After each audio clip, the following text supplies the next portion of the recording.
El presidente Monson compartió la historia de Clinton Duffy, alcaide de una cárcel. Durante 1940 y 1950, él era famoso por rehabilitar a los hombres de su prisión. Un crítico dijo: «Usted sabe que los leopardos no pueden cambiar sus manchas». Él respondió: «Sepa usted que no trabajo con leopardos, trabajo con hombres y los hombres cambian todos los días». Una de las mayores mentiras de Satanás es que los hombres y las mujeres no pueden cambiar. Esa mentira se dice y se repite de muchas maneras, pues el mundo dice simplemente que no podemos cambiar, o peor aún, que no debemos cambiar. Se nos enseña que nuestras circunstancias nos definen. Debemos aceptar lo que en verdad somos, dice el mundo, y ser auténticos con nuestro verdadero yo. Aunque es bueno ser auténticos, debemos ser auténticos con nuestro ser real y verdadero, como hijos e hijas de Dios, con una naturaleza y destino divinos para llegar a ser como Él.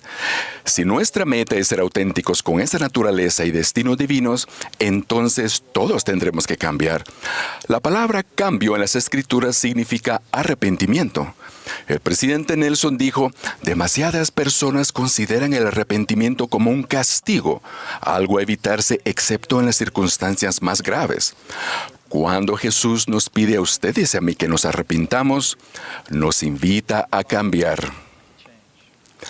Los programadores de software usan enunciados condicionales para indicar a las computadoras qué hacer. A veces se les llama enunciados sí entonces.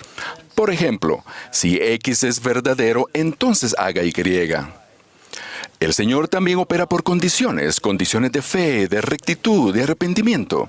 Hay muchos ejemplos de enunciados condicionales de Dios, tales como: «Si guardas mis mandamientos y perseveras hasta el fin, entonces tendrás la vida eterna, que es el mayor de todos los dones de Dios». O: «Si pedís con un corazón sincero, con verdadera intención, teniendo fe en Cristo, entonces Él os manifestará la verdad de ellas por el poder del Espíritu Santo». Aún el amor de Dios, aunque es infinito y perfecto, también está sujeto a condiciones. Por ejemplo, «Si guardáis mis mandamientos, entonces permaneceréis en mi amor, así como yo he guardado los mandamientos de mi Padre y permanezco en su amor». El líder Christofferson explicó que esa verdad del Evangelio, cuando enseñó: «Algunos suelen decir que el Salvador me ama tal como soy», lo cual es verdad, pero Él no puede llevar a ninguno de nosotros a su reino tal como somos. Porque ninguna cosa inmunda puede morar allí, ni morar en su presencia.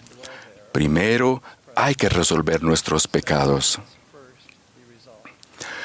La bendición de recibir el poder de Dios para ayudar a cambiar también es condicional. El Salvador, por medio del profeta Moroni en el libro de Mormón, enseñó: «Si los hombres vienen a mí, les mostraré su debilidad.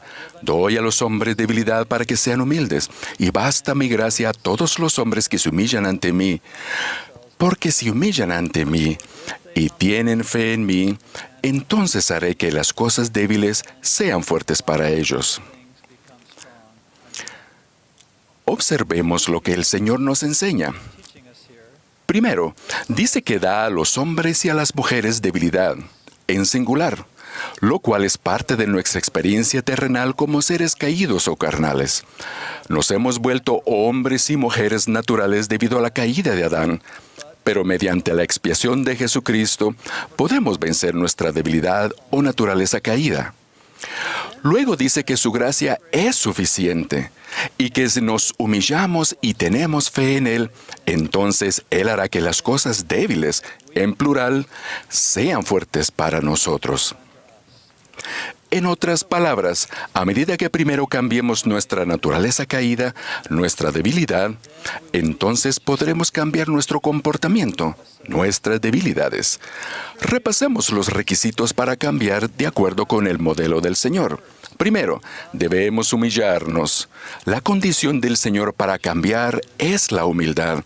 Él dijo: «Si se humillan ante mí». Lo opuesto a la humildad es el orgullo, el cual existe cuando pensamos que sabemos más, cuando lo que pensamos o sentimos tiene prioridad por encima de lo que Dios piensa o siente. El rey Benjamín enseñó, el hombre natural es enemigo de Dios, y lo será para siempre jamás, a menos que se despoje del hombre natural, y se haga santo por la expiación de Cristo el Señor, y se vuelva como un niño sumiso, santo, humilde, paciente, lleno de amor, y dispuesto a someterse a cuanto el Señor juzgue conveniente infligir sobre él. A fin de cambiar, tenemos que despojarnos del hombre natural y volvernos humildes y sumisos. Debemos ser lo suficientemente humildes como para seguir al profeta viviente, para hacer y guardar los convenios del templo, para arrepentirnos a diario. Debemos ser lo suficientemente humildes como para querer cambiar, para entregar el corazón a Dios. Segundo, debemos tener fe en Jesucristo. Una vez más, las palabras del Salvador: si se humillan ante mí y tienen fe en mí, Él nos dará el poder para vencer nuestras debilidades.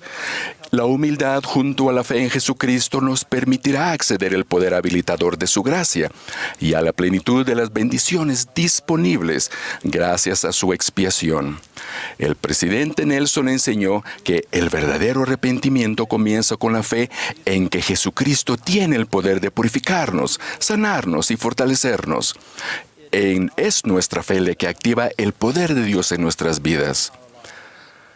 Tercero, mediante su gracia, Él puede hacer que las cosas débiles sean fuertes. Si nos humillamos y tenemos fe en Jesucristo, entonces su gracia nos permitirá cambiar. En otras palabras, Él nos facultará para cambiar, lo cual es posible, como Él dice, basta mi gracia a todos los hombres. Su gracia fortalecedora y habilitadora nos da poder para vencer todos los obstáculos, desafíos y debilidades, mientras procuramos cambiar. Nuestras mayores debilidades pueden convertirse en nuestras mayores fortalezas. Podemos cambiar y llegar a ser nuevas criaturas. Literalmente, las cosas débiles pueden llegar a ser fuertes para nosotros. El Salvador ofreció su expiación infinita y eterna para que nosotros, en efecto, pudiéramos cambiar, arrepentirnos y llegar a ser mejores.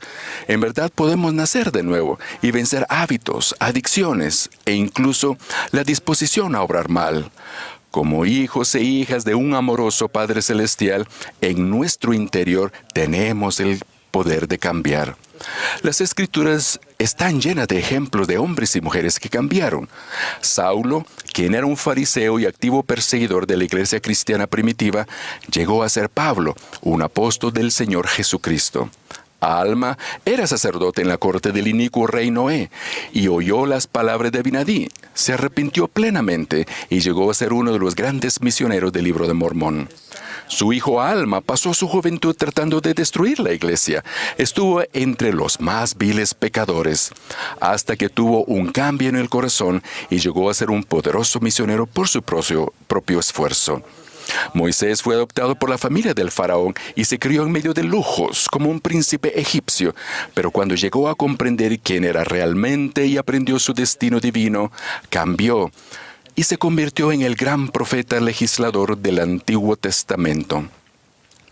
El abuelo de mi esposa, James B. Kazor, siempre me ha impresionado por su gran cambio de corazón.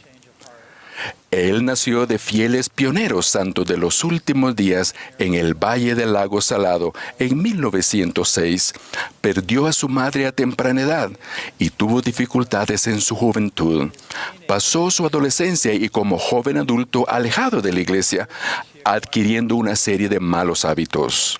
No obstante, conoció y se casó con una mujer fiel y juntos criaron 5 hijos. En 1943, tras la Gran Depresión y durante la Segunda Guerra Mundial, Bud, como lo llamaban sus amigos y familiares, dejó Utah y se mudó a Los Ángeles, California, para buscar empleo. Durante ese tiempo lejos de casa, vivió con su hermana y su esposo, quien era obispo del barrio. Con el amor y la influencia de su hermana y su cuñado, comenzó a reavivar su interés en la iglesia y empezó a leer el Libro de Mormón cada noche. Una noche, mientras leía el capítulo 34 de Alma, su corazón se conmovió al leer las siguientes palabras: «Sí, quisiera que vinieseis y no endurecieseis más vuestros corazones. Porque he aquí, esta vida es cuando el hombre debe prepararse para comparecer ante Dios. Sí, el día de esta vida es el día en que el hombre debe ejecutar su obra. Mientras leí estos versículos, le sobrevino un poderoso sentimiento y supo que tenía que cambiar, arrepentirse y lo que debía hacer. Se levantó, se arrodilló y comenzó a orar suplicando al Señor que lo perdonara y que le diera la fortaleza que necesitaba para cambiar su vida. Su oración fue contestada y desde aquel momento en adelante jamás volvió atrás. Con el tiempo, Bud sirvió en la iglesia y siguió siendo un santo de los últimos días, fiel y dedicado hasta el fin de su vida. Cambió en todos los aspectos, cambiaron su mente, su corazón, sus acciones y su ser mismo. Hermanos y hermanas, nuestro destino y propósitos divinos son finalmente llegar a ser como nuestro Padre Celestial y el Salvador Jesucristo. Lo hacemos al cambiar, es decir, nos arrepentimos. Recibimos la imagen del Salvador en nuestros rostros. Nos vemos nuevos, puros, diferentes y simplemente seguimos esforzándonos cada día. A veces puede parecer como si diéramos 2 pasos adelante y uno atrás, pero seguimos avanzando humildemente con fe. Y al humillarnos y ejercer la fe en Jesucristo, la gracia de Cristo y su infinito sacrificio expiatorio hacen posible cambiar. Afirmo y testifico que Jesucristo en verdad es nuestro Salvador y Redentor. Ciertamente basta su gracia. Declaro que Él es el camino y la verdad y la vida. Nadie viene al Padre sino por mí. En el nombre de Jesús. Espera, no te vayas todavía. Recuerda que tenemos muchos contenidos para ti. Elige el que más te gusta, aquí en Ven Sígueme con Walter Posada.